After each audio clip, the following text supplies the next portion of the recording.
Nous allons commencer. Bonjour mesdames, bonjour messieurs.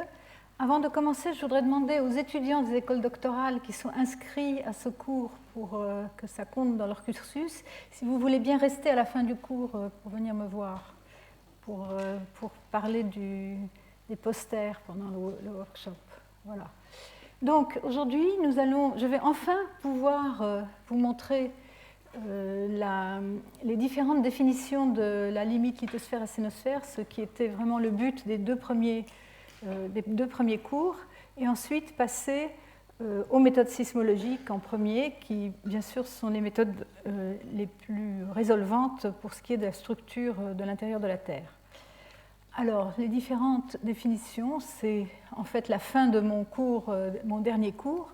Après toutes ces introductions, nous voyons que nous avons plusieurs définitions qui sont ou non compatibles, qui ne sont pas forcément les mêmes, donc il faut tenir ça à l'esprit.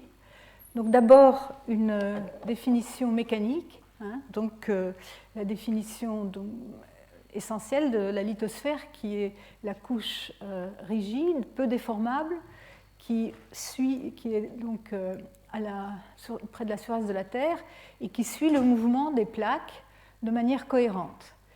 Et donc l'asténosphère, au contraire, est la couche plus molle, moins visqueuse, où la déformation est plus importante et où on s'attend à voir une déformation la plus importante étant juste à la base entre la lithosphère et l'asténosphère. Donc voici une première définition de la limite entre la lithosphère et l'asténosphère, une définition purement mécanique. Alors évidemment, la question qu'on va se poser, c'est que quand je vais présenter les autres définitions, c'est quelle est cette profondeur suivant les différentes définitions? Est-ce qu'on voit la même chose suivant les différentes techniques? Alors, attendez. La deuxième définition, c'est une définition thermique. On a parlé la fois dernière du géotherme, de la variation avec la profondeur de la température à l'intérieur de la Terre. Et on a évoqué la différence entre la couche limite conductive, où les dégagements de chaleur se faisaient par conduction, et la couche en dessous, donc la couche convective, où le dégagement de chaleur se faisait par convection, et donc en suivant une courbe approximativement adiabatique, donc avec une variation de température avec la profondeur qui est beaucoup moins importante que dans les couches supérieures. Et donc ici, de nouveau, on a une nouvelle définition qui est la limite entre cette couche conductive et la couche convective. La troisième définition, les deux définitions suivantes vont être des définitions sismiques. On va en parler plus en détail dans ce cours. La lithosphère, comme je l'ai déjà montré, mais très rapidement, se distingue au point de vue sismique par des vitesses sismiques rapides, plus rapides que la moyenne, en particulier pour ce qui est des ondes de cisaillement. Et donc il y a une profondeur à laquelle cette couche de vitesse rapide est remplacée par une zone, ce qu'on appelle la zone à faible vitesse, où la vitesse sismique est plus faible que la moyenne. Donc ici, une possible définition qui est liée à la transition entre cette zone de vitesse rapide et la zone de vitesse lente, qu'on associe avec l'asténosphère. Une autre définition sismique qui devient de plus en plus à la mode, c'est en invoquant l'anisotropie sismique. La lithosphère serait l'anisotropie sismique qu'on trouve dans la lithosphère serait une anisotropie acquise dans le passé, acquise au moment de la formation de la lithosphère et qui n'a pas bougé ou pas beaucoup bougé depuis. Par contre, l'anisotropie qu'on détecte dans l'asténosphère serait une anisotropie qui reflète la déformation actuelle, la déformation active, donc qui reflète la présence d'une zone de cisaillement entre la plaque lithosphérique et le manteau sous-jacent. Enfin, il y a d'autres définitions, en particulier une définition dont je n'ai pas du tout parlé encore, mais j'en reparlerai, c'est celle qu'on peut faire à partir des mesures de de conductivité ou de résistivité électrique, où on observe aussi une zone de forte résistivité électrique surplombant une zone de plus faible résistivité électrique. Et on verra que ces observations permettent d'apporter des contraintes sur la nature de ces régions. Ça, je passe. Donc, voici au moins 5 définitions de la limite entre la lithosphère et la sténosphère, qui est donc une limite entre deux régions superposées de propriétés significativement différentes, très différentes. Alors aujourd'hui, je vais me concentrer sur les aspects sismologiques. Et donc, je vais d'abord vous introduire un peu les outils sismologiques dont on dispose. D'abord, je vais parler de la tomographie sismique longue période. C'est la tomographie basée sur les ondes, en premier lieu les ondes de surface, mais aussi, de manière plus générale, les ondes d'assez longue période, disons des périodes supérieures à 40 ou 50 secondes. Je vous rappelle que la période des vibrations la plus grave engendrée par les séismes sur la Terre, la période de la vibration propre la plus grave est de l'ordre d'une heure, c'est 54 minutes. Et les observations sismiques, qu'on appelle télésismiques, c'est-à-dire l'enregistrement des événements à grande distance, se fait en général dans une bande de période allant d'environ 1 seconde jusqu'à 1 heure.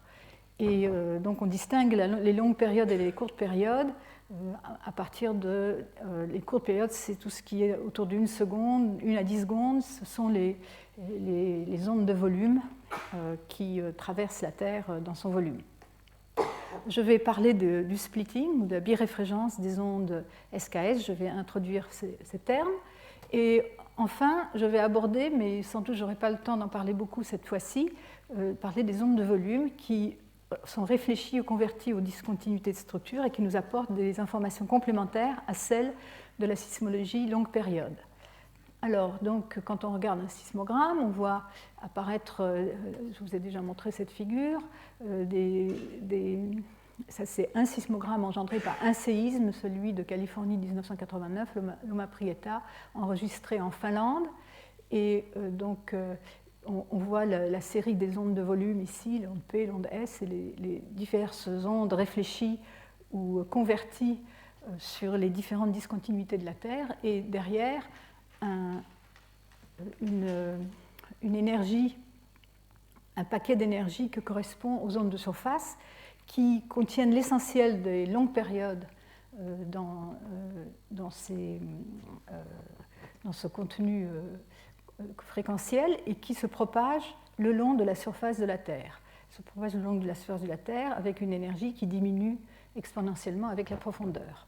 Ça, c'est un diagramme qui montre en fonction de la distance angulaire qui est mesurée en degrés donc d'angle à partir du centre de la Terre, les temps de propagation de ces différentes ondes qui, donc, au cours des décennies, ont été, surtout au début du XXe siècle, ont été donc cartographiées en un certain sens. Alors, les ondes de surface, donc, leur avantage, c'est qu'elles se propagent le long de la surface de la Terre et donc qu'elles vont pouvoir échantillonner de grandes zones où il n'y a pas d'enregistrement. C'est en particulier le cas de la plupart des océans, où le milieu des océans est dépourvu de sources sismiques et de stations. Donc, vous voyez que des ondes comme les ondes P ou les ondes S qui plongent profondément dans le manteau vont avoir du mal à échantillonner des zones océaniques. Par contre, les ondes de surface vont nous permettre de déduire des informations sur la structure dans les océans et à travers de vastes régions donc dépourvues de stations ou de séismes. Alors, il y a deux types d'ondes de surface, les ondes de Rayleigh et les ondes de Love. Les ondes de Rayleigh se propagent, alors on distingue toujours la direction de la propagation, la direction dans laquelle l'onde se propage, et le mouvement des particules. Donc, à chaque instant, quand l'onde passe dans un certain cube ou un certain morceau de roche, la roche va vibrer d'une certaine manière, et le mouvement des particules donc, correspondant est un mouvement elliptique rétrograde qui est dans le plan vertical contenant la direction de propagation. Donc, ces ondes de relais sont sensibles à la vitesse des ondes, essentiellement à la vitesse des ondes S de polarisation verticale, ce qu'on appelle les vitesses VSV. Et on les observe sur deux composantes de l'enregistrement. En général, on enregistre 3 composantes du mouvement, une composante verticale et 2 composantes horizontales. Les composantes horizontales étant dans les stations sismiques orientées en général le mieux possible au nord et l'est. Et lorsqu'on a un séisme, on peut définir la direction radiale, qui est la direction entre la source sismique et la station le long du grand cercle. Et si on connaît la position de la source et la position de la station, on peut décomposer le mouvement en composantes radiales et tangentielles, qui est la direction perpendiculaire.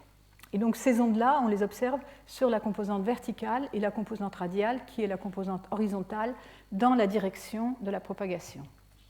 Et les ondes de Love sont notées par la lettre G, et elles se propagent, si ceci est la direction de propagation, le mouvement de particules correspondant est horizontal et perpendiculaire à la direction de propagation.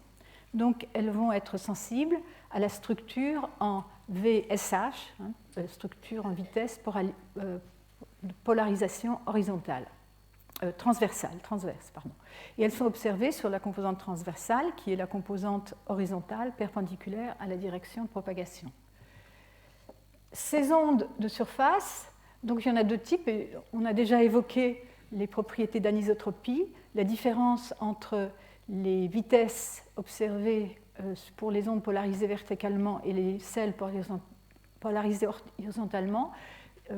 C'est une différence due à ce qu'on appelle l'anisotropie de polarisation, qu'on a déjà définie dans un cours précédent.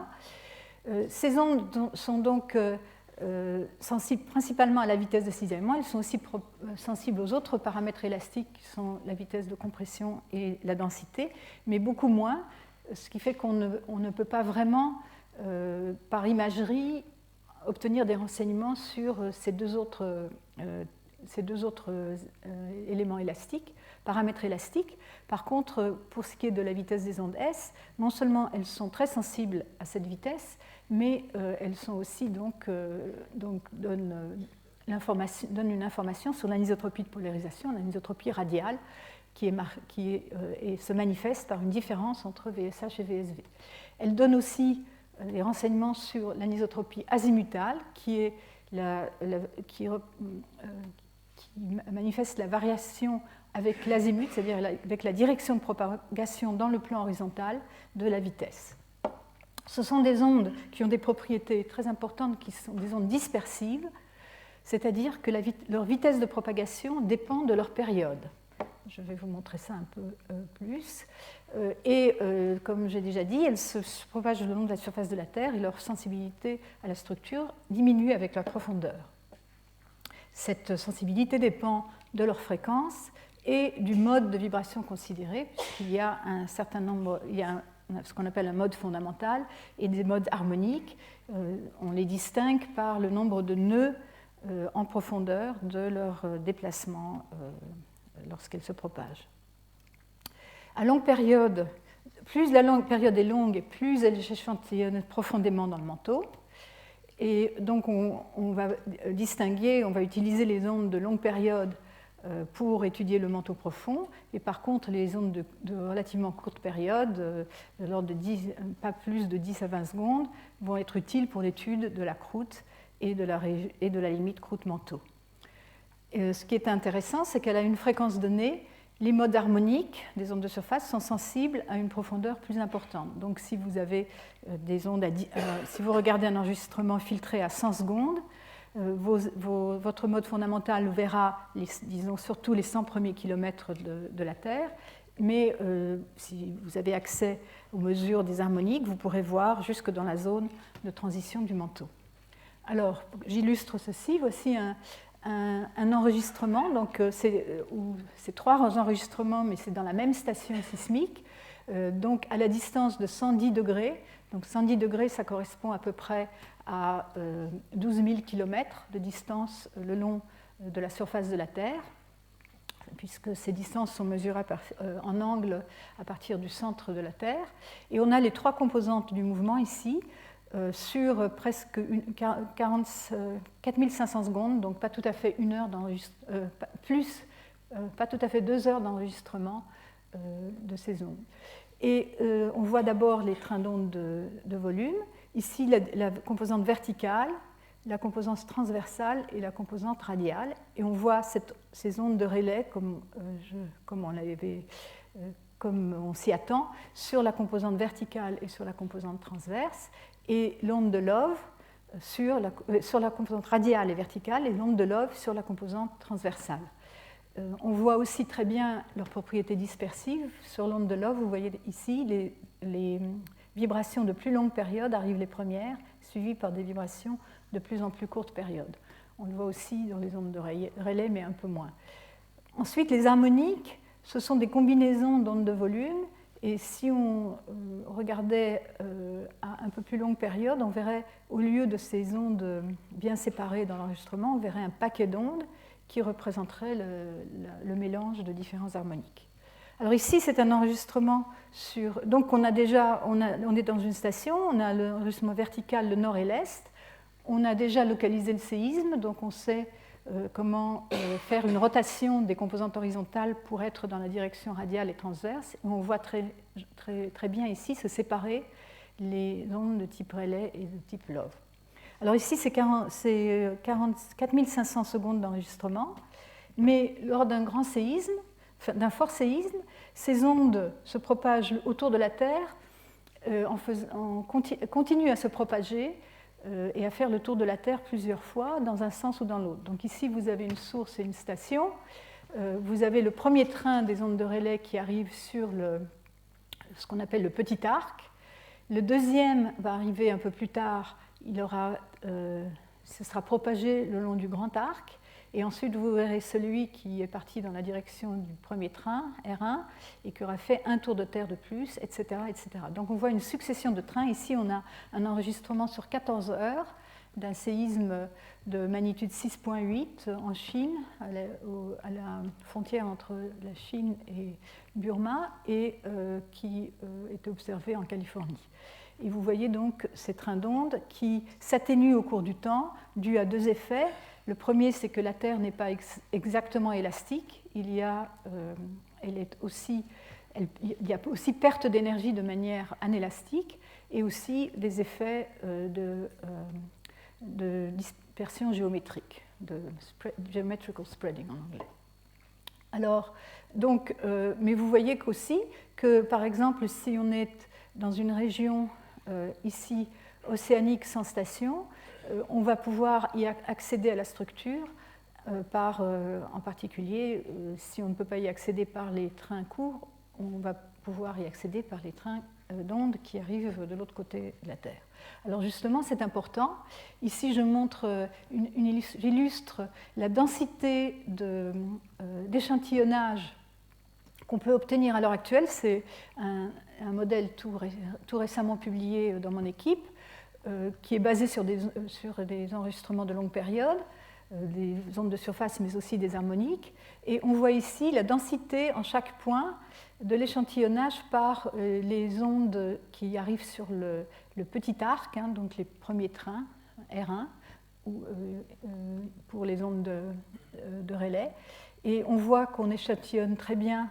Ici, c'est une échelle logarithmique, donc 1000 observations ici dans l'hémisphère nord, et l'océan Pacifique Nord est encore pas mal échantillonné, mais le nombre d'échantillons est bien inférieur dans l'hémisphère sud, couvert par les océans, et surtout dans les parties très au sud.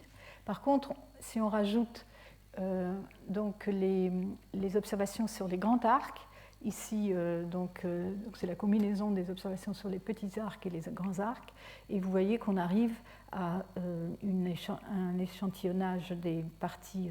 Il y a toujours plus d'enregistrement, pas d'enregistrement, d'échantillonnage dans l'hémisphère nord et le long des zones de subduction où il y a à la fois beaucoup de sources et de stations, mais on arrive quand même à obtenir un échantillonnage assez bon dans l'hémisphère sud. Alors, l'autre propriété, c'était la sensibilité avec la profondeur des différents harmoniques. Ici, vous avez le mode fondamental. Et donc, quand vous allez mesurer les propriétés de ces ondes, comme on va voir, il va falloir les pondérer en fonction de leur sensibilité avec la profondeur. Ici, vous voyez pour le mode fondamental, il y a une sensibilité qui dépend de la profondeur. Plus la période est longue, 40, 100, 150, 200 secondes, plus vous échantillonnez profond dans le manteau supérieur. Par contre, cette sensibilité s'élargit, donc vous n'avez plus une aussi bonne résolution, disons, une très bonne résolution de la profondeur exacte. Si vous y rajoutez les harmoniques, vous voyez par exemple ici à 200 secondes, le premier harmonique a une certaine sensibilité qui est relativement importante, jusqu'à 1200 km de profondeur, etc. Donc en combinant tous ces différents harmoniques, on peut avoir une meilleure résolution de la structure en profondeur. Alors la propriété de dispersion est illustrée ici. Ici, c'est un train d'onde de Love, ici, vous avez l'enregistrement brut, donc en fonction du temps. Ici, ce sont différents filtrages centrés sur différentes périodes. Ici, à 110 secondes, 51, 28, 19, 14. Et vous voyez que l'énergie à 100 secondes arrive bien en avance. Et plus la période est courte, ici, plus l'énergie arrive à des temps plus longs. C'est ce qu'on appelle la propriété de dispersion, qui est elle-même liée à cette sensibilité avec la profondeur des ondes de surface et au fait que les vitesses sismiques augmentent en moyenne, augmentent avec la profondeur. Donc les ondes qui vont plus profond vont échantillonner des zones où les vitesses sont plus rapides, donc elles vont se propager plus rapidement. Alors on mesure les deux types de vitesses, la vitesse de groupe, qui est la vitesse de propagation de l'énergie, et la vitesse de phase, qui est la vitesse de propagation d'une phase particulière dans l'enregistrement.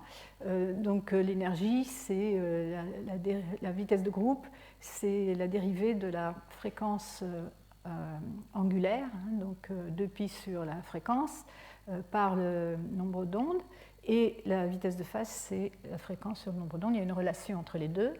Et donc, juste pour mettre les idées en place, donc la vitesse de groupe montre la propagation de l'énergie, par exemple du maximum ou du minimum, et la vitesse de phase, celle d'une phase particulière. Par exemple, on suit ici ce pic particulier.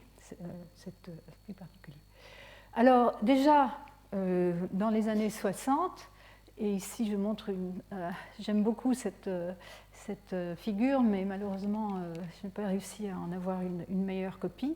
Déjà dans les années 60, on s'était aperçu que les vitesses de phase et les vitesses de groupe, donc la dispersion des ondes de surface, étaient différentes dans diverses provinces tectoniques.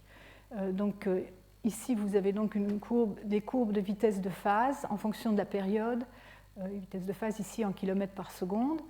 Pour différentes régions tectoniques, vous avez les régions continentales, les océans, et on ne distingue pas bien lesquelles régions sont lesquelles. L'important, c'est de voir qu'il y a des variations importantes entre les régions tectoniques, et donc que la mesure de la dispersion des ondes de surface va nous renseigner sur la structure profonde. Un autre exemple un peu plus clair, peut-être, c'est celui donc là, je remets la sensibilité avec la profondeur du monde fondamental. Ici, ce sont des mesures de vitesse de phase du mode fondamental pour deux trajets très différents. Un séisme, ça c'est, vous voyez les Amériques ici, ça c'est un séisme sur la ride Est-Pacifique, et un enregistrement à la station de Tucson, ici en Arizona, et un autre enregistrement à Arequipa, ici en Amérique du Sud. Et vous voyez des vitesses de phase, il n'y a pas de barre d'erreur ici sur ces mesures, mais elles ne sont pas plus grandes que les ronds marqués ici.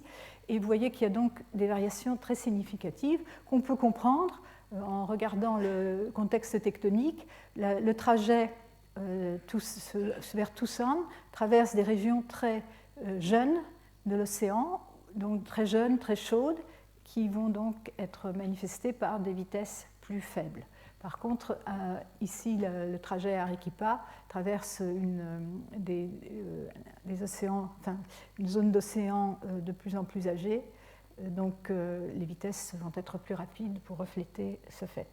Alors, pour ceux qui aiment les équations, la façon dont on procède à partir de là, on fait des mesures de la dispersion de ces ondes, et en mesurant la variation de la phase en fonction de la fréquence, et on peut les relier à la structure par la vitesse de phase représente comme une intégrale de l'effet de la structure, donc du modèle sismique, pondéré par les noyaux de sensibilité. Donc on va avoir une intégrale du type intégrale du centre de la Terre jusqu'à la surface, mais en pratique, on va pouvoir intégrer seulement sur le manteau supérieur, d'un noyau de sensibilité, donc qui va dépendre de la fréquence et du rayon ou de la profondeur, multiplié par le modèle. Alors ici, on exprime toujours en perturbation par rapport à un modèle de référence, par rapport à un modèle 1D de la Terre, un modèle 1D qui ne dépend donc que de la profondeur. On s'intéresse ici aux variations latérales, les variations, donc, comme observé ici, entre ces deux trajets, par exemple. Donc ça va être une moyenne pondérée des écarts de la structure élastique par rapport à la structure de référence, donc intégrée sur toute la profondeur à laquelle est sensible l'onde considérée. Donc par exemple, ici, si on est à 200 secondes, on va pouvoir arrêter l'intégration et intégrer que de 1000 km à la surface, de la profondeur de 1000 km à la surface. En général, ce modèle il va être exprimé en termes des 3 paramètres élastiques. On peut, si on s'intéresse à la structure isotrope, ou si on fait l'hypothèse d'une structure isotrope, donc la vitesse des S, la vitesse des P et la densité qu'on va exprimer en fonction de variations relatives par rapport à une vitesse de référence, ici au dénominateur. Et donc le noyau ici, donc c'est un produit scalaire ici, le noyau est un noyau qui est composé de 3 éléments, un noyau pour la vitesse des S, un noyau pour la vitesse des P, un noyau pour la densité. Et donc, mais comme je vous ai dit, la sensibilité aux ondes de P et à la densité est très faible, donc on va en général écrire le noyau final, le noyau sous la forme, on va extraire la vitesse des S et on va supposer qu'on fait des hypothèses sur les variations de la vitesse des P en fonction de la vitesse des S et de la densité en fonction de la vitesse des S, basées sur des mesures en laboratoire, des mesures pétrologiques sur les propriétés des roches donc, du manteau supérieur. Et donc on va remplacer ces 3 noyaux par un seul qui va être une combinaison linéaire du noyau S plus un facteur, une constante multipliée par le noyau P plus une constante multipliée par le noyau de la densité. Et donc ces constantes déterminées à partir des mesures de laboratoire. Ces constantes peuvent varier avec la profondeur. En général, on peut se dispenser de cette variation avec la profondeur dans le manteau supérieur parce que, étant donné cette faible sensibilité des ondes de surface à ces paramètres, hein. C'est-à-dire que en fait, le noyau KS est beaucoup plus grand que les 2 autres noyaux. Mais on ne peut pas vraiment complètement le négliger non plus. Seulement, on ne peut pas. Alors après, on va faire on va poser un problème d'inversion. On a des mesures ici à chaque fréquence. On va discrétiser l'intégrale, par exemple en couches ou en termes d'une paramétrisation en fonction de la profondeur. Et on va pouvoir avoir accès donc, aux perturbations. On va résoudre un problème inverse pour obtenir les perturbations au modèle, donc des vitesses des VS. Donc ça, c'est le principe. Alors maintenant, je vais vous illustrer certains problèmes. les modèles qui sont basés uniquement sur les ondes de surface ne sont pas uniques. À chaque problème inverse, vous avez le problème de la non-unicité de la solution. Vous avez un grand nombre de solutions en général qui peuvent expliquer vos données. Il faut appliquer des contraintes qu'on appelle la régularisation ou d'autres types de contraintes provenant d'autres types de données pour vraiment contraindre le modèle. Mais ici, je vais illustrer ce problème si on n'a que des ondes de surface. Ici, vous avez un exemple qui est donc, ce sont des propagations dans le bouclier baltique, donc en Scandinavie, une partie de vieux continent. Et vous voyez ici les mesures de la dispersion donc en vitesse de phase des ondes de Love et des ondes de Rayleigh obtenues qui ont été mesurées. Les mesures sont données par les barres d'erreur ici en noir. Et en rouge et bleu, ce sont les prédictions de certains modèles. Et vous voyez ici, on va comparer deux modèles dont les prédictions sont vraiment pratiquement identiques pour ces données. Le modèle du haut est un modèle relativement lisse, donc on a mis des couches et on a inversé pour la structure dans ces couches. Ici, c'est le MO, c'est la limite entre la croûte et le manteau. La croûte est épaisse, on est dans un milieu continental, la croûte est de l'ordre de 50 km d'épaisseur. Et vous voyez ici donc la moyenne en fonction de la profondeur, la partie isotrope, mais vous voyez aussi qu'on a pu résoudre les différences entre les vitesses SV et les vitesses SH. On ne pourrait pas, le modèle isotrope lui-même n'est pas indiqué ici, mais ne peut pas à la fois expliquer la dispersion des ondes de Love et du Rayleigh. On est obligé d'introduire une anisotropie de polarisation pour expliquer à la fois ces deux courbes de dispersion. Et donc ici, c'est la différence entre VSH et VSV, c'est l'anisotropie, je ne sais pas si elle est très visible, on voit de l'ordre de 3% d'anisotropie de polarisation dans les premiers 200 km de profondeur. Ici, c'est un autre modèle que les mêmes auteurs ont construit, mais en apportant une contrainte supplémentaire qui leur provenait de données indépendantes, où ils ont introduit une discontinuité à environ 90 km de profondeur. On dirait que c'est 100 km, mais en fait c'est 90 km de profondeur. Et vous voyez qu'en introduisant cette contrainte, ils trouvent un modèle qui est assez différent, surtout dans la partie au-dessus de 100 km, et qui pourtant, ce modèle-là explique les données aussi bien que ce modèle-là. Donc voilà un problème, et c'est pourquoi on s'oriente de plus en plus actuellement à combiner les données d'ondes de surface avec d'autres types de données sismiques. J'en reparlerai. Alors, revenons à ce qui nous intéresse, donc à la limite, à la lithosphère et à la sténosphère.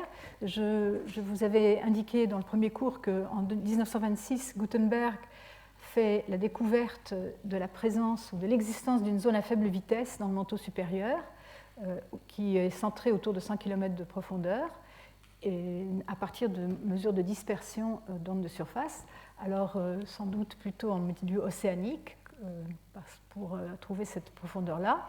Et il explique par soit la présence de fusion partielle et peut-être de verre, enfin de l'existence de verre particulier qui pourrait être dû à l'hydratation dans la sténosphère. La nature de cette zone à faible vitesse est encore controversée de nos jours, on va en reparler. Mais je vous rappelle donc les observations. Ici, en fonction de la profondeur, la vitesse des ondes S polarisées verticalement. À la vitesse de VS, on la note parfois bêta, et alpha, la vitesse des ondes S, des ondes P. On voit ici, en fonction de l'âge, cette zone à faible vitesse qui est très bien marquée dans les zones très, très jeunes, donc les milieux des rides océaniques, et qui devient à la fois plus profonde et moins marquée, plus on est en un endroit où la plaque est d'âge plus élevé. Donc cette observation très importante.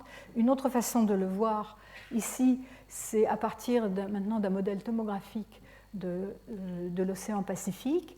On a aussi, on a fait un modèle, les auteurs ont fait un modèle tomographique de toute cette partie de l'océan Pacifique, et ensuite ils ont eu une carte de la vitesse des ondes S en fonction de la profondeur et de la position, donc une carte en 3 dimensions. Ils ont associé à chaque point de la surface, ils ont associé un âge, et ils ont pu donc décrire leur profil de vitesse en chaque point, leur profil en fonction de la profondeur. En chaque point, vous avez un profil comme ceci. Vous associez avec l'âge, et quand vous rassemblez tout ça, vous pouvez regarder la variation en fonction de la profondeur et en fonction de l'âge de la vitesse des ondes S, ici à partir des ondes de Rayleigh, donc la vitesse des ondes SV. Et on voit une relation très claire donc, avec cette zone à faible vitesse. C'est une autre façon de voir les choses que j'ai montrée sur la diapo précédente. On voit une zone à faible vitesse très marquée pour les âges jeunes, qui devient de plus en plus... Le minimum s'enfonce. Par contre, la base de cette zone à faible vitesse a l'air apparaît comme si, on a l'impression qu'elle a une profondeur relativement constante jusque vers 120 millions d'années au moins.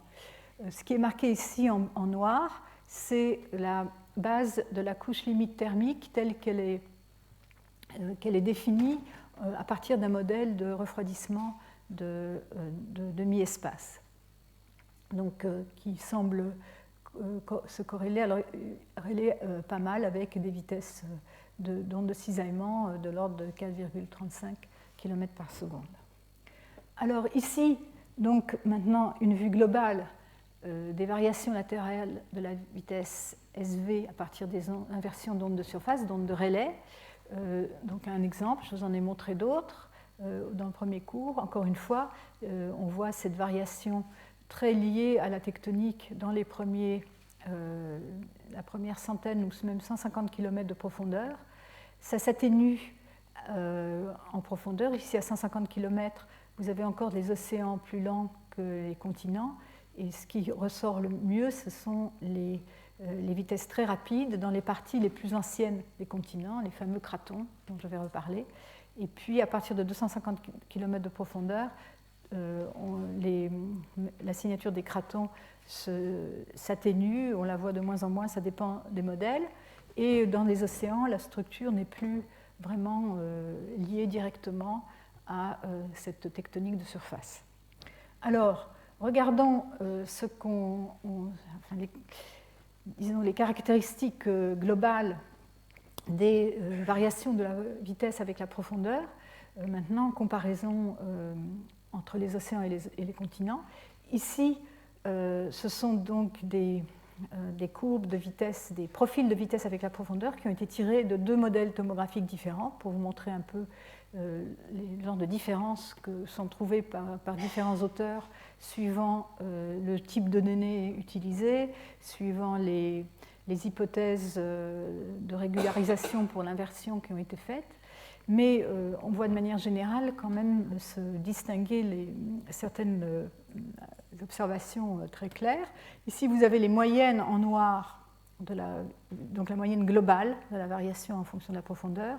Ce modèle-là est un modèle qui a été construit à l'université de Harvard, qui est extrêmement lisse. On le voit très bien ici. Celui-ci est a beaucoup plus de détails. Il a été construit en partant d'une hypothèse minéralogique. On a supposé qu'on partait, le modèle de départ était un modèle de pyrolite avec certaines, donc les vitesses de cisaillement qu'on pourrait prédire à partir d'un modèle de pyrolite. Et ensuite, par itération, on a donc obtenu un modèle tomographique. Ici, vous voyez que dans les continents, les vitesses en moyenne sont plus... On a échantillonné plusieurs continents ici dans les couleurs, donc en très plein, et dans les océans en très pointillés.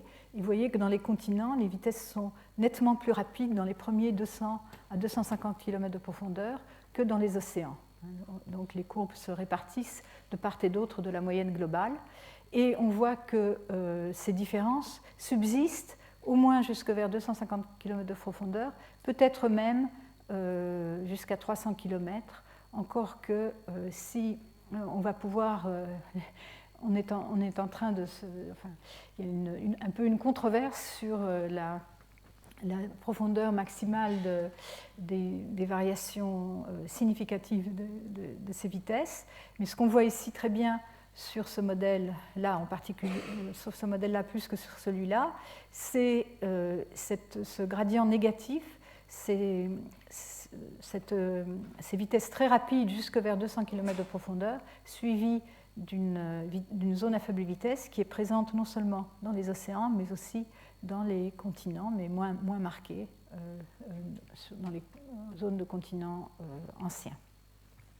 Alors, la tomographie sismique, elle a de longues périodes a longtemps été limitée à l'utilisation de la dispersion des ondes de surface.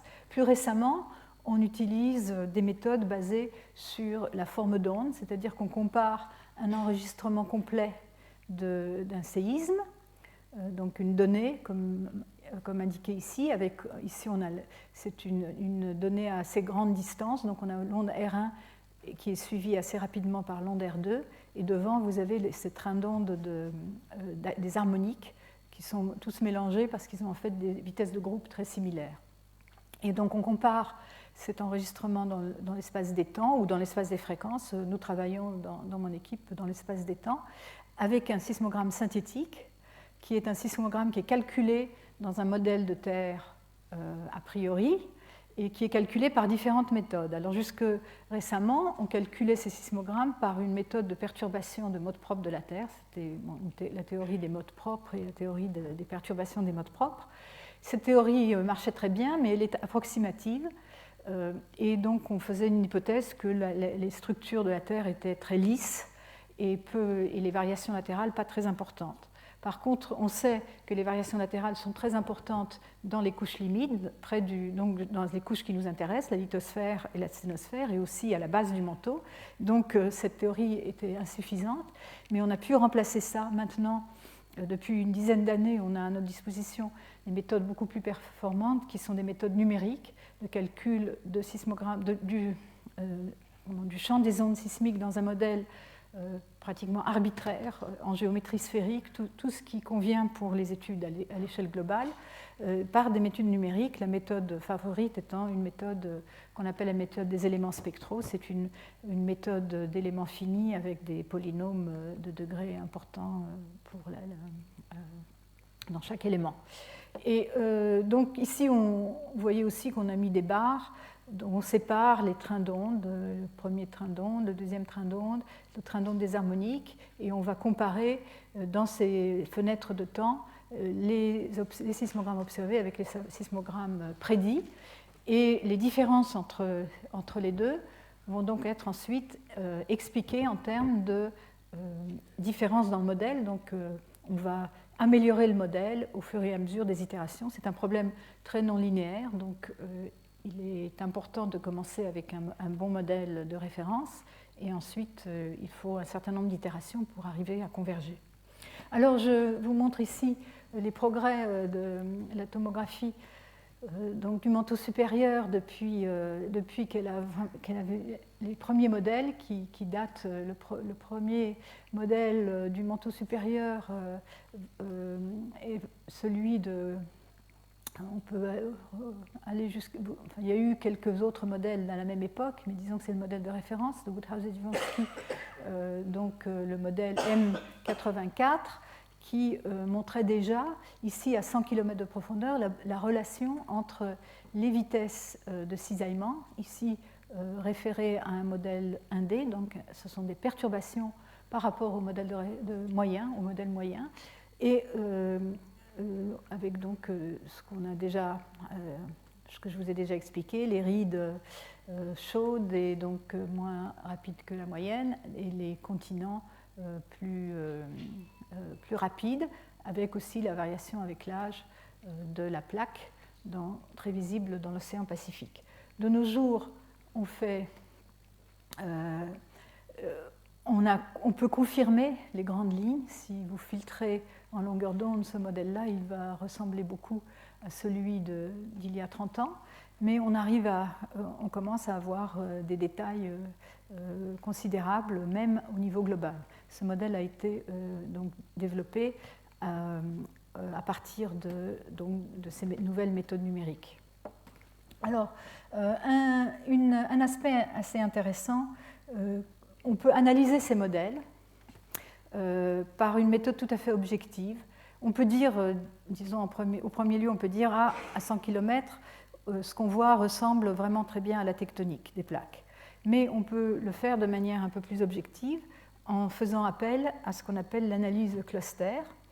Et donc je vais vous montrer une analyse de ce modèle-ci par cluster. Alors ce qu'on fait, c'est qu'en chaque point du modèle, on a une courbe en fonction de la profondeur de la vitesse des ondes S. Donc on a un vecteur qui contient les valeurs de la vitesse de cisaillement en fonction de la profondeur dans le manteau supérieur. En fait, on analyse jusqu'à 300 km de profondeur. Et on peut comparer ces courbes au niveau global et on peut décider, on peut demander à l'algorithme de nous dire quelles sont les courbes qui ressemblent aux autres. Donc il faut d'abord définir un nombre de familles. Alors on peut définir 2 familles par exemple. Donc classer toutes les courbes en fonction de la profondeur en 2 familles en définissant une certaine distance entre ces vecteurs. Une distance euclidienne par exemple, ce n'est pas très important la façon dont on le fait. Et si on décide d'avoir 2 familles, on va trouver la distribution géographique de ces 2 familles. Et ici on voit tout de suite que ce qu'on trouve, c'est essentiellement la distribution océan-continent. Donc au tout à fait premier ordre, ce que nous montre l'analyse d'un modèle tomographique, c'est la différence de structure entre les océans et les continents. Ici, on a un petit peu les océans vieux qui se ressortent, mais de manière générale, on voit bien cette différence. On peut aussi demander plus de familles, donc on peut demander 3 familles.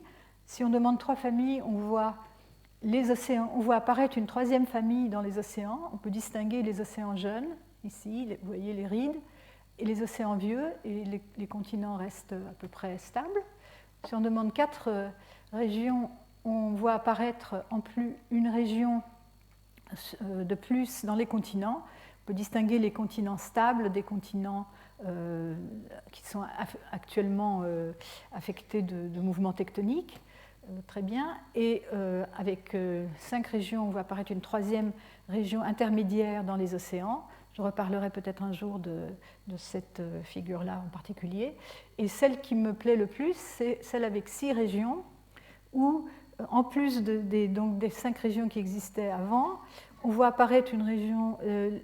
dans les continents, les régions se divisent en 3 régions maintenant, et on voit apparaître cette région verte, qui correspond très bien aux parties les plus anciennes des continents qu'on appelle les cratons. Donc je montre encore une fois cette figure en 6 régions. Et vous voyez ces zones ici, l'Australie, l'Antarctique, le bouclier canadien, le bouclier brésilien, 3 régions en Afrique, 3 régions de bouclier en Afrique, le bouclier scandinave et celui de Sibérie. Et ici une structure qui correspond au plateau tibétain, qui est curieux qu'elle apparaisse ici, mais en fait le plateau tibétain, qui est une structure extrêmement particulière avec une croûte très épaisse, de l'ordre en moyenne de 60 à 70 km d'épaisseur, est en fait sous-jacente. Il y a une structure qui ressemble à une structure de bouclier. Et donc ce sont les courbes moyennes de vitesse des ondes de cisaillement en fonction de la profondeur. Donc c'est la moyenne pour chacune de ces régions. Et on retrouve ces variations dans les océans avec l'âge, du rouge au orange au marron, avec la zone à faible vitesse qui devient plus profonde et qui est moins accentuée. On retrouve les vitesses très rapides dans les continents et surtout dans ces zones de cratons. Et donc avec les océans jeunes ici, les cratons ici, et ici c'est la courbe correspondante pour l'anisotropie radiale, où on distingue surtout les océans par rapport aux continents. Alors là, parlons d'abord des océans. Donc dans les océans, on a ici un exemple de coupe en fonction, donc plus ou moins en fonction de l'âge de la plaque pacifique. Et donc ici, on est près de l'aride et on va vers l'ouest. On voit des vitesses lentes, il n'y a pas d'échelle de couleur, mais les maxima vont de moins 8% à plus 8% sur cette figure. On voit donc cette zone à faible vitesse qui diminue d'amplitude et qui s'enfonce plus ou moins régulièrement, un peu perturbée par à l'approche des points chauds. Ici, vous avez donc le volcan d'Oahe, le point chaud de Hawaï. Et ici, c'est la limite, c'est la profondeur du minimum de la zone à faible vitesse en fonction aussi de l'âge. Mais cette fois-ci, on part de la gauche vers la droite et on voit cette perturbation due à la présence du point chaud.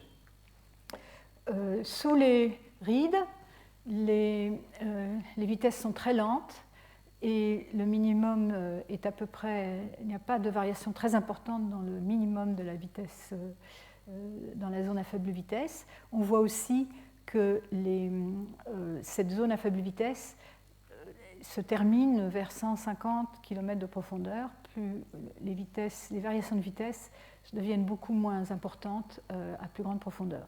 Ceci est la coupe correspondante pour le paramètre xi, c'est-à-dire le rapport entre les carrés des vitesses des ondes polarisées horizontalement et verticalement. On voit qu'en moyenne, VSH est supérieur à VSB, c'est le bleu. Le bleu indique que VSH, la variation de xi, c'est 0 pour une structure isotrope et il va être bleu pour une structure où VSH est supérieur à VSV dans les premiers 150 km de profondeur. C'est une observation qui est vraiment la moyenne globale. Dans le monde entier, la moyenne globale ressemble à ça. On a toujours un xi qui est supérieur à 1 ou une variation xi supérieure à 0. On voit ici les progrès qui peuvent être faits grâce aux nouvelles techniques de modélisation. Comme je vous ai dit, la tomographie implique une inversion et donc une régularisation. Quand on fait une régularisation pour rendre l'inversion stable, on perd de l'information et en particulier on perd de l'information sur l'amplitude des variations latérales de la vitesse. Or, ces amplitudes sont très importantes pour ensuite pouvoir les interpréter en termes de température et de composition, puisque c'est vraiment on a besoin de connaître les vitesses absolues pour pouvoir les interpréter. Les modèles jusque récemment relativement lisses obtenus par théorie des perturbations ici sont comparés à un modèle qui a été obtenu localement. Il y avait une campagne de stations sismologiques fond de mer qui avait été faite dans cette partie de la ride Est-Pacifique. Et à partir des données rassemblées à cette occasion, on a pu faire un modèle local et de la variation des vitesses de cisaillement en fonction de la profondeur, qui est ce modèle-ci. Il ne va pas très profond, parce qu'il n'a été fait qu'avec les ondes de surface donc du mode fondamental, dans une bande de fréquence relativement étroite. Et maintenant, on voit très bien que ces modèles arrivent à bien définir le minimum de la vitesse, ici, à peu près au bon endroit. Par contre, ils sont beaucoup moins, le minimum est beaucoup moins marqué. Donc, on ne peut pas faire confiance à la vitesse absolue dans ces modèles. On peut faire confiance à la distribution des zones plus lentes ou plus rapides, mais beaucoup moins aux vitesses absolues. Mais actuellement, donc, avec les méthodes numériques, qui permettent en particulier de mieux cercler, de mieux définir les zones à faible vitesse, les zones très lentes, on arrive à faire beaucoup mieux. Ici, c'est donc notre dernier modèle qui montre dans cette région un modèle global, donc, qui montre que dans cette région, on arrive à faire concorder le minimum de la vitesse des S avec celui de l'étude locale. Alors revenons donc on a parlé un peu des océans. Revenons de ce qu'on voit dans les océans, donc du point de vue des vitesses moyennes, des vitesses isotropes plutôt, avec ces variations du minimum de la vitesse des ondes S avec la profondeur et avec l'âge de la plaque. Par contre, donc, parlons un peu des cratons. Alors, qu'est-ce que c'est que ces cratons? Donc, ce sont ces zones les plus anciennes des continents. Et enfin, on les définit comme étant les régions des continents qui ont été stables depuis très longtemps, depuis plus d'1 milliard d'années. En fait, la croûte a été peu déformée depuis cette époque-là. Et ils ont un certain nombre de caractéristiques déterminées par différentes méthodes géophysiques. Leur lithosphère, on sait qu'elle est froide. Je vais vous montrer un exemple un peu plus tard. On le sait par les mesures de flux de chaleur. On le sait par la présence, on trouve des diamants uniquement dans les cratons ou en bordure des cratons. Ils sont caractérisés par des vitesses sismiques élevées, c'est ce qu'on a vu dans la figure précédente, ces régions vertes de vitesse particulièrement élevée dans les premiers 200 km de profondeur. Ils sont aussi caractérisés par une absence d'anomalies de gravité. On pourrait s'attendre à ce que vitesse sismique élevée et lithosphère froide, à ce qu'elle soit plus dense que la moyenne. C'est une question qui est extrêmement étonnante, c'est qu'ils ne s'effondrent pas. Ils sont maintenus par une compensation de la densité qui fait qu'ils ne s'enfoncent pas, qu'ils n'ont pas disparu au cours des temps en s'enfonçant dans le manteau. Cette hypothèse donc, qui a été faite dans les années 70 par Thomas Jordan est que c'est ce qu'on appelle une hypothèse isopycnique qui est que cette température basse doit être compensée par une densité faible qui permet à ces cratons de subsister due à une composition chimique particulière. Et jusqu'à présent, on en reparlera, cette composition chimique, les détails de comment ça fonctionne nous échappent encore pas mal. Et on peut se poser la question de comment ces cratons ont-ils été formés et pourquoi ils n'ont pas été détruits au cours du temps. Non seulement ils surnagent, si on peut dire, mais en plus, au cours des différentes collisions, au cours de la tectonique des plaques, ils n'ont pas été... une bonne partie de ces cratons a subsisté jusqu'à présent. Et on se pose aussi la question de l'épaisseur de la lithosphère cratonique, qui, jusqu'à quelques années, les sismologues se disputaient pour savoir si c'était 200 ou 400 km de profondeur. Maintenant, on est assez d'accord entre tomographes que cette épaisseur est de l'ordre de 200 à 250 km de profondeur, mais il y a une nouvelle controverse, comme je vais vous l'expliquer, qui est due à des mesures à partir des ondes de volume qui prétendent que la lithosphère en fait n'a que 100 km de profondeur. Donc nous en reparlerons de cette controverse actuelle. Alors ici, une illustration de l'hypothèse isopycnique, qui est que vous avez des variations latérales de l'épaisseur de la lithosphère.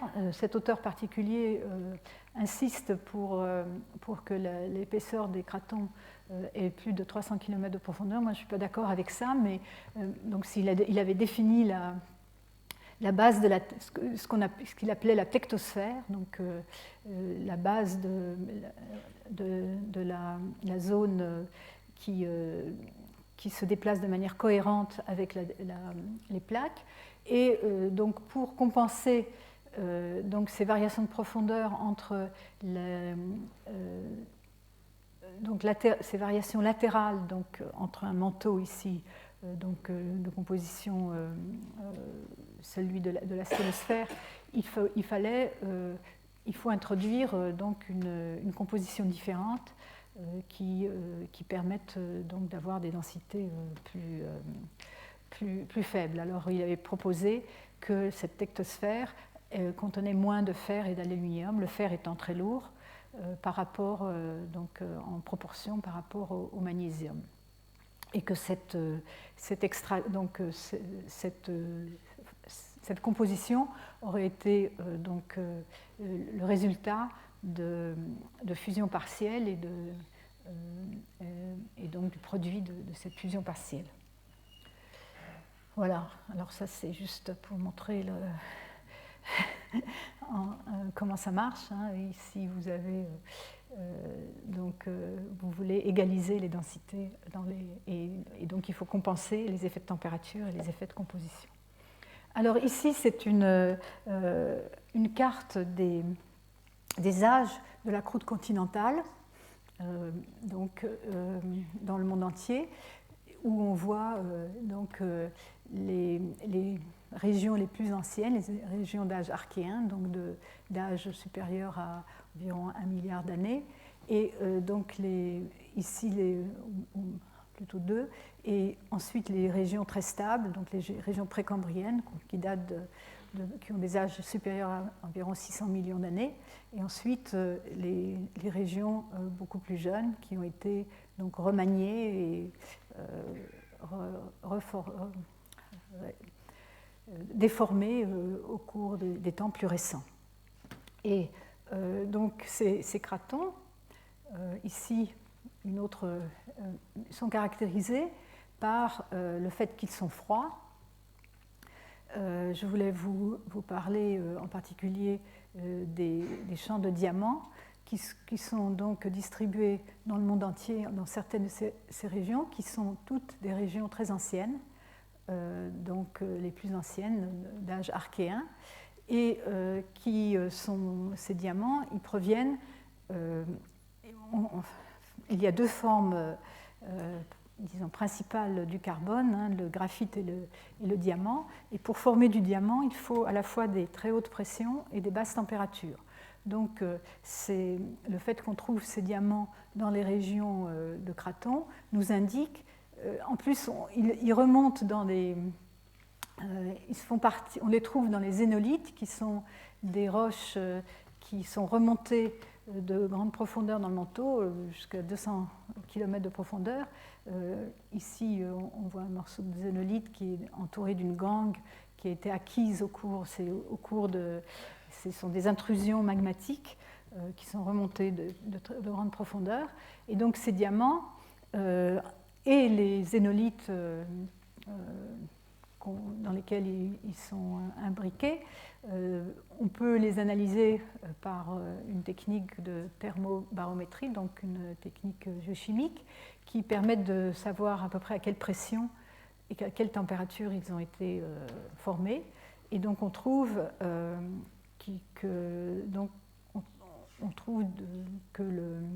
à la base de ces cratons, donc la lithosphère cratonique doit être très, très froide et aller jusqu'à des profondeurs de l'ordre de 200 km, ce qui correspond bien avec les données sismologiques. Ici, donc, je compare encore une fois la carte donc, obtenue par l'analyse par cluster, donc une analyse complètement objective du modèle tomographique, et la distribution des zones archéennes et précambriennes des continents. Vous voyez, bon, la comparaison, il faudrait la faire différemment, c'est-à-dire ici c'est centré sur le Pacifique et là centré sur l'océan Atlantique, ce qui n'arrange pas les choses, mais vous voyez ici les régions du Canada les plus anciennes correspondent bien aux régions vertes. Vous avez ici aussi le bouclier, les deux boucliers ici scandinaves et sibériens, et en Afrique des morceaux en fait cette carte n'est peut-être pas la meilleure en fait pour la comparaison, mais on voit bien la correspondance entre ces régions. Et il n'y a pas de raison d'ailleurs pour laquelle la croûte corresponde exactement à la lithosphère. Ici on est dans le manteau supérieur, on est en moyenne entre 100 et 300 km de profondeur. Ici on est vraiment dans la croûte. Il est possible que certaines parties du manteau supérieur correspondent à une structure cratonique, mais que la croûte ait été perdue. Et l'inverse peut être aussi vrai, c'est-à-dire que vous avez des régions de croûte continentale et pour une raison ou une autre, la base de la lithosphère aura été érodée. On en reparlera quand on parlera des modèles géodynamiques. Alors, donc encore une fois, des variations latérales très importantes dans le manteau supérieur. Ici, vous avez des coupes sur l'Afrique qui vous illustrent le genre de variations latérales qu'on obtient, qui sont de l'ordre pic à pic de l'ordre de 15 à 20%. Ici, c'est 14% sur cette coupe-là. On voit les deux morceaux de bouclier en Afrique, séparés par une zone plus lente, en fait, qui correspond à un point chaud. Ici, c'est le point chaud du Cameroun, que l'on voit apparaître ici. Dans cette coupe-là qui passe par la mer Rouge, on voit aussi une structure de bouclier dans le sud, et plus au nord, donc les Afars et la mer Rouge, qui ont l'air de se... Enfin, qui n'ont pas l'air qu'on voit se prolonger en profondeur en deux branches donc de régions chaudes, de régions de remontée, qu'on peut aussi distinguer en fait par la géochimie. Les géochimistes trouvent des compositions différentes provenant de ces deux directions. Encore une fois, une différence entre les régions tectoniques et les régions océaniques et les régions de bouclier. Donc ici, c'est le bouclier canadien, donc en Amérique du Nord, vu en 3 dimensions depuis le sud. Ici, le nord est par là, donc on est dans le sud-ouest. Et on voit apparaître, ça c'est la continuation de la ride Est-Pacifique, ici qui vient sous le continent nord-américain, et une limite très brutale entre la partie ouest et la partie océanique, mais aussi la partie de l'ouest. Ici, c'est la côte, c'est la faille de San Andreas, en fait, ici. Donc, le bouclier et la région plus à l'ouest, la région plus active tectoniquement, se distinguent très bien ici et correspondent à une limite assez brusque de structure. En dessous, on voit d'autres structures, je n'en parlerai pas maintenant, on les interprète de diverses manières, mais sans doute liées à la subduction, à la zone de subduction de la plaque Farallon, qui est une plaque qui n'existe plus de nos jours, mais qui existait il y a encore 20 millions d'années donc sur les côtes de l'ouest nord-américain. Alors, on a parlé de la structure moyenne en vitesse en distinguant les régions continentales et les régions océaniques, la variation avec l'âge dans les océans, la variation aussi avec l'âge dans les continents, mais très différente. Maintenant, il y a aussi cet autre type d'information qui nous provient de l'anisotropie de polarisation, donc de l'anisotropie radiale. Et donc je vais faire une petite pause ici, et si vous avez des questions, on peut faire une petite pause. Voilà. Bon, on va continuer. Donc on va passer à l'anisotropie de polarisation et les informations qu'elle nous donne. Donc je vous rappelle, on avait introduit cette anisotropie qui était donc la façon la plus simple donc, de décrire un milieu élastique, c'est un milieu isotrope avec 2 paramètres, les vitesses des ondes S, la vitesse des ondes P, ou les paramètres de Lamé, lambda et mu, ou l'incompressibilité et le coefficient de cisaillement. Mais en fait, il y a 21 éléments indépendants du tenseur élastique. Donc, il se trouve que par les méthodes sismologiques, on a accès à une partie de ces autres informations. Et l'étape suivante par rapport à l'isotropie, la plus simple, c'est cette anisotropie de polarisation qui est extrêmement visible donc, dans les données d'ondes de surface, puisqu'on ne peut pas trouver un modèle isotrope en général dans la plupart des régions du monde qui explique à la fois les ondes de Rayleigh et les ondes de Love, donc avec 2 paramètres. Il faut introduire l'anisotropie radiale. Donc elle est définie par 5 éléments, 5 paramètres élastiques qui sont reliés aux vitesses de polarisation correspondant aux polarisations verticales VSV, VSH, VPV et VPH, donc LN, A et C, et le cinquième paramètre correspond à des directions de propagation intermédiaires entre les directions horizontales, des directions de polarisation intermédiaires entre verticales et horizontales. Alors, les ondes de longue période, telles les ondes de surface, sensibles aux variations des ondes des vitesses de cisaillement, permettent seulement de contraindre deux de ces éléments. Ce sont ces éléments L reliés à VSV au carré et N reliés à VSH au carré. Donc, en général, on va pouvoir paramétriser ces modèles en fonction de cet unique paramètre, enfin donc de deux paramètres, la vitesse isotrope et ce paramètre d'anisotropie xi, qui est donc le rapport des carrés des VSH sur VSV.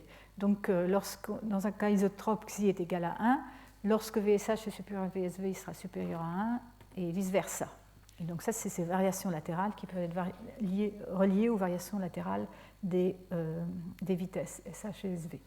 Alors, ce qui est important à voir, c'est que ce signal anisotrope est extrêmement fort, extrêmement visible dans les enregistrements. Il est tellement fort que le modèle PREM, le modèle de référence, qui est encore un modèle de référence de nos jours, le Preliminary Reference Earth Model de Jonsky et Anderson 1981, a incorporé l'anisotropie radiale dans la construction de ce modèle. On voit ici, on ne le voit peut-être pas très clairement, mais dans les 200 premiers kilomètres de profondeur, ils ont introduit des différences entre les vitesses VSV et les vitesses VSH. Donc VSH est supérieur à VSV. Donc les traits pointillés, c'est VSH, et les traits continus, c'est VSV. Et ils ont c'est une hypothèse qui est basée sur les observations, mais qui n'est pas nécessairement vraiment nécessaire, qui n'est pas forcément nécessaire, c'est qu'ils ont arrêté leur anisotropie radiale à 200 km de profondeur et introduit une discontinuité de structure qui est en fait actuellement le seul problème de ce modèle. Ce modèle est un modèle de référence excellent, un modèle 1D excellent, mais on est très gêné par la présence de cette discontinuité de 200 km. Néanmoins, le fait que l'anisotropie soit nécessaire dans les premiers 200 km de profondeur est toujours valable et importante. Alors, les variations, qu'est-ce qu'on trouve en regardant par la tomographie des ondes de longue période, les variations donc, de ce paramètre xi, l'anisotropie radiale? On trouve d'abord une variation dans les océans très particulière avec un maximum de... Donc ici, malheureusement, ce sont deux études différentes qui représentent toutes les deux ici. Ces deux cartes-là représentent les variations du paramètre xi, mais l'échelle de couleur est complètement différente. Dans l'échelle de Montagnier, c'est l'échelle plutôt standard où, quand on voit du bleu, ça veut dire que VSH est plus grand que VSV. Ici, ce sont les anomalies de xi. Et ici, pour référence, la variation des vitesses isotropes, où on voit bien la variation avec l'âge, la ride est-pacifique, la variation avec l'âge de la vitesse de cisaillement. Et ici, c'est une carte qui, bon, c'est pas la même projection, c'est pas la même échelle de couleur. Ici, c'est les valeurs négatives qui correspondent à des SH supérieurs à SV. Donc le marron correspond à SH supérieur à SV, et on distingue une zone d'anisotropie radiale extrêmement forte en milieu du Pacifique. En fait, on la voit aussi dans l'océan Indien, donc au milieu dans les bassins océaniques, on a une anisotropie très forte, ici à la profondeur de 100 km, qui est donc déjà dans la sténosphère dans ces milieux-là. Mais par contre, alors ici c'est la même chose, encore un autre modèle, ici avec SH supérieur à SV indiqué par des couleurs bleues, et on voit cette anomalie forte au milieu du Pacifique, donc ici à 175 km de profondeur. La même chose ici dans les bassins de l'océan Indien. Par contre, les continents apparaissent en rouge.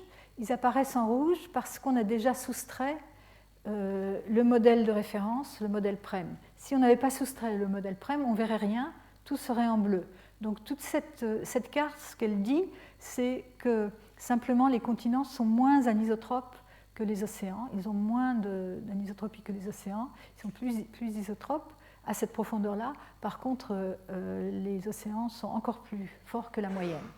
Quand on s'enfonce plus profond, cette structure donc, océanique disparaît peu à peu.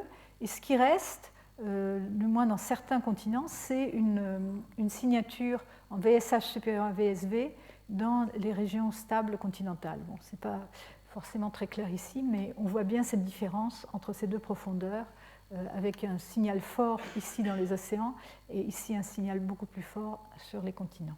On le voit encore mieux en coupe. Ici, on compare en coupe verticale 3 coupes à travers 3 boucliers. Le bouclier australien en bas, ici à travers l'Eurasie, avec son bouclier scandinave et sibérien, et le bouclier canadien ici. Et on compare les vitesses SH aux vitesses SV. Alors, 2 de ces modèles ont été construits de manière strictement anisotrope. Non, ce sont des parties, ce sont les parties SH et SV d'un modèle complètement anisotrope, avec anisotropie de polarisation. Et ce qu'on voit ici, c'est que dans la vitesse SV, les variations très fortes, donc les anomalies de vitesse supérieures à 2%, sont limitées aux 200 premiers kilomètres de profondeur. La ligne noire ici, c'est 200 km de profondeur. Par contre, dans la partie SH, ça continue à une profondeur un peu plus grande, jusqu'à environ 300 km de profondeur. Alors, ce genre de comparaison, c'est très clair ici, par exemple, dans le bouclier australien. Ce genre de comparaison explique la controverse qui a duré très longtemps en sismologie, comme quoi certains disaient que l'épaisseur de la lithosphère dans les continents était de 300 à 400 km et d'autres qu'elle était de moins de 200 à 250 km d'épaisseur. Or, on peut très bien expliquer, c'est ce que nous avons choisi de faire dans cet article, expliquer cette différence par la présence d'anisotropie, puisque les différences s'expliquent très bien quand on compare les vitesses SH et les vitesses SV. Et on voit ça encore mieux ici dans cette carte où on regarde jusqu'à quelle profondeur on a des vitesses plus rapides plus rapide que 2% par rapport à la moyenne dans certains modèles. Alors ici, ce sont tous des modèles SH, ici, ce sont tous des modèles SV. Vous voyez qu'à partir de 200 km de profondeur, il n'y a pratiquement plus de différence dans les modèles SV. Par contre, dans les modèles SH, des différences subsistent dans les cratons. Bon, ce n'est pas exactement les mêmes régions suivant les modèles, mais la tendance est très claire. Donc ceci nous a conduit à proposer un modèle de ce type-là. Donc ça c'est un dessin, un diagramme qui montre le concept, c'est-à-dire vous avez des variations latérales de l'épaisseur de la lithosphère étant moins épaisse sous les océans, de l'ordre de 60 à 80 km de profondeur, et par contre sous les océans vieux, elle atteint 200 à 250 km de profondeur.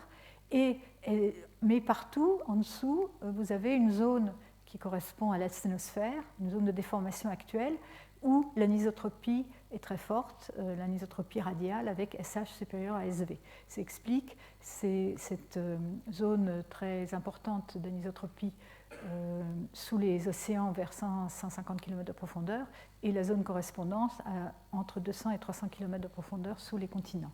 Nous reverrons ce diagramme un peu plus tard. Alors, l'anisotropie radiale, c'est une chose, elle nous donne une certaine définition de la limite lithosphère-asténosphère.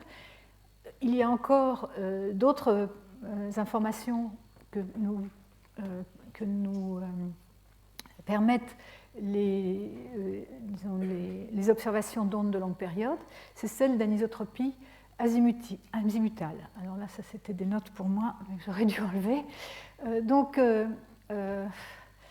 Là aussi, l'anisotropie azimutale, en plus de cette différence entre SH et SV, il y a des variations avec l'azimut. Alors l'azimut, c'est donc l'angle de la direction de propagation par rapport, disons, à une référence, donc disons le nord, hein, on va l'appeler psi, et donc en chaque point de votre modèle en 3 dimensions, donc en chaque point de coordonnées r, θ, phi, r le rayon, θ la colatitude et phi la longitude, cette vitesse va dépendre de l'azimut suivant une forme au premier ordre assez simple qui fait intervenir les variations sinusoïdales en 2 psi et en 4 psi, avec certains coefficients donc, qui sont des combinaisons linéaires des éléments du tenseur élastique. Et voilà.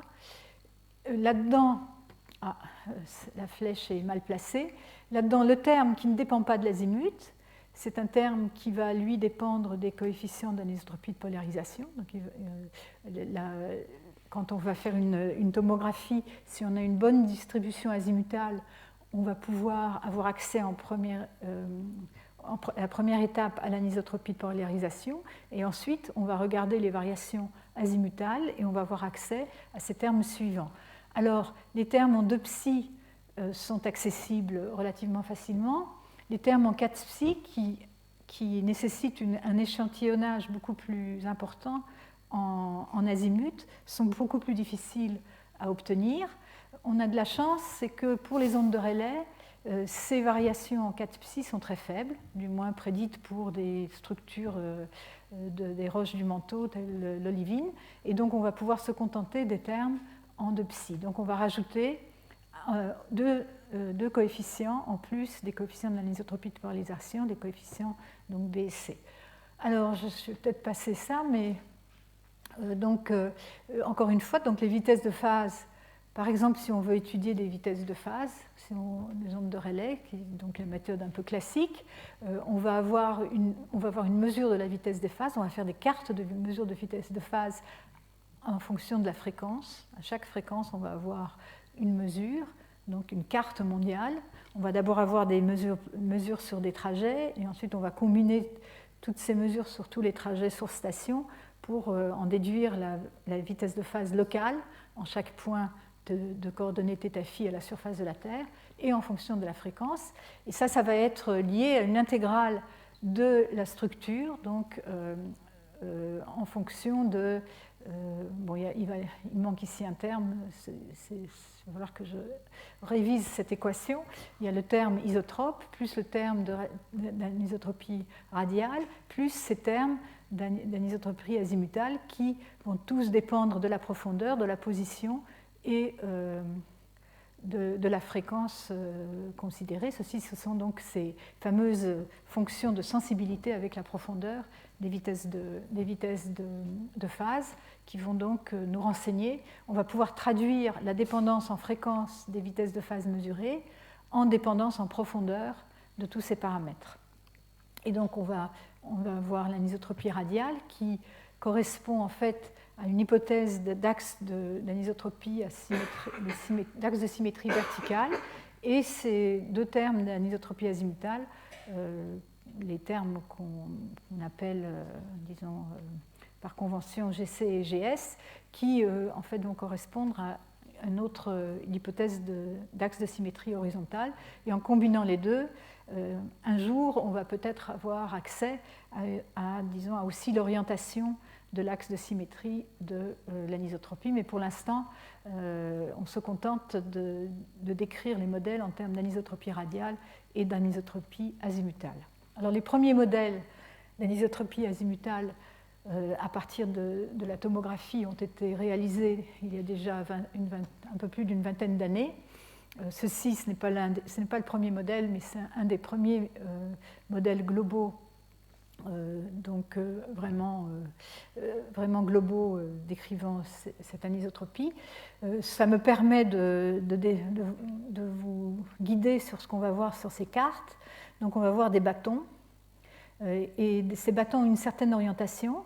Cette orientation correspond à l'orientation de l'axe rapide de l'anisotropie, tel que donc, déduit de ces mesures de dispersion des ondes de surface.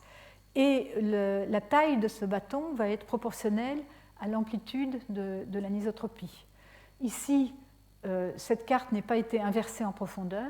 C'est les ondes de Rayleigh à une période de 90 secondes. Donc c'est une carte montrant ces anisotropies azimutales. Ensuite, on va combiner différentes cartes à différentes profondeurs. Notez ici qu'à cette fréquence-là, cette période-là, on voit les bâtons s'aligner perpendiculairement à la ride ici, très bien le long des rides du sud ici et de la ride est-pacifique, et la direction change dans le milieu de la plaque. Si vous allez à une période plus longue, ici à 167 secondes, donc vous voyez en principe plus profondément, et ici vous voyez que l'image a changé. On a maintenant des bâtonnets qui s'orientent tous plus ou moins parallèlement, et parallèlement à cette direction qui est la direction de la vitesse absolue de la plaque pacifique, dans cette région-là. Donc, comparaison, on obtient des cartes à différentes fréquences, et ensuite on va les inverser en profondeur. Donc il y a deux étapes d'inversion. La première, c'est partir des trajets source-station, faire des mesures sur chaque trajet source-station, les combiner pour obtenir une carte à chaque fréquence de l'anisotropie azimutale. Et ensuite, la combinaison de ces cartes va nous donner la variation en profondeur. Mais déjà, en comparant ces cartes, on voit que la structure va changer en fonction de la profondeur. Et qu'à une certaine profondeur, ici 167 secondes, on est sensible surtout vers 200 km de profondeur, on a une anisotropie qui s'aligne avec la direction de la plaque, ce qu'on peut comprendre dans la mesure où les cristaux d'olivine vont avoir tendance à s'aligner dans la direction de la déformation et que donc ça reflète bien la direction, le cisaillement entre la lithosphère et la sténosphère, en particulier sous le Pacifique. On pourrait regarder d'autres régions. Une carte plus récente montre tout de même tout à fait la même chose. Ceci, c'est à 60 secondes, donc une carte qui reflète la structure dans les premiers 100 km de profondeur, ou même moins, 80 disons. On voit en fond de carte, c'est le modèle isotrope, la vitesse des ondes S isotropes, avec les vitesses lentes le long de la ride et plus rapides pour les vieux océans et les continents. Et vous voyez, ces bâtons s'alignent ici pour les océans jeunes, l'océan Pacifique jeune, et s'alignent avec la direction absolue de la plaque. Tout près des rides, elles sont perpendiculaires à la direction d'ouverture, mais dans les océans vieux, on voit une structure différente. Alors, donc l'interprétation, on peut la faire. Ici, c'est encore une vue, c'est encore un autre auteur relativement récemment, qui a comparé encore une fois l'anisotropie azimutale à différentes périodes. Ici, une période qui est sensible aux profondeurs de la croûte, donc peut-être, disons, 20-30 km de profondeur. Ici, c'est un noyau de sensibilité. Donc à 30 secondes, ici, vous êtes sensible à 30 km à peu près. Et par contre, ici, à 150 secondes, vous êtes sensible à la structure plus vers 80-100 km de profondeur.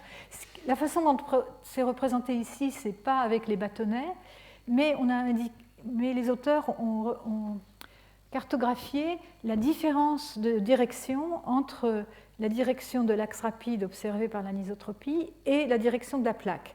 Et quand c'est blanc, c'est que les deux sont parallèles, donc il n'y a pas de différence. Et quand c'est noir, c'est qu'elles sont orthogonales.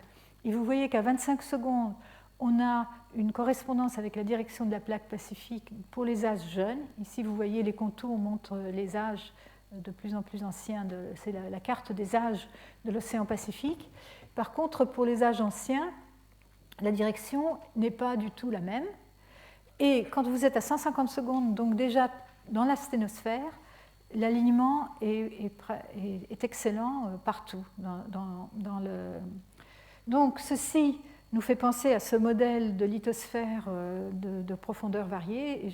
Et donc ici, vous avez dans les âges jeunes, vous êtes déjà dans la sténosphère, la lithosphère est peu épaisse. Et par contre, pour les parties anciennes de l'océan Pacifique, la lithosphère est plus épaisse et vous êtes dans la lithosphère, donc vous voyez l'anisotropie fossile, l'anisotropie qui a été acquise au moment de la formation de cette lithosphère-là, alors qu'ici vous avez l'anisotropie active, enfin, qui reflète la déformation actuelle. Alors, bon, ça suffit peut-être. Je dois arrêter bientôt. D'autres modèles reflètent la même chose. Encore, il y a beaucoup de modèles qui sont actuellement. C'est un sujet qui est très à la mode, puisqu'on a de plus en plus de données et des techniques de plus en plus performantes. On peut avoir une résolution de plus en plus fine de ces structures à l'échelle régionale et à l'échelle globale. Donc je vais arrêter là. Je n'ai pas j'étais un peu lente, mais j'espère que ça a été un peu compréhensible. La prochaine fois, alors je vais quand même dire que la raison pour laquelle je vous montre cette carte est tirée d'un article qui vient d'être publié, qui est en cours de publication, et dont le sujet principal est que l'anisotropie s'aligne dans la direction de la plaque sous les continents, mais seulement dans les régions où la plaque a une vitesse rapide, une vitesse de déplacement rapide, et pas sous les autres. Et moi, je dirais qu'en fait, je vous montrerai qu'on voit ça dans tous les continents, donc je ne suis pas d'accord avec cette étude. Et la raison pour laquelle il ne la détecte pas sous les plaques qui sont en mouvement moins rapide, plus lent, c'est parce qu'il manque un peu, avec seulement les ondes de surface, même avec les harmoniques, on commence à manquer de résolution à partir de 200 km de profondeur. Donc on est obligé de rajouter des données, d'autres types de données sismiques pour acquérir cette résolution. Et donc je vous parlerai la prochaine fois de biréfringence et d'ondes de volume. Voilà. Je vous remercie.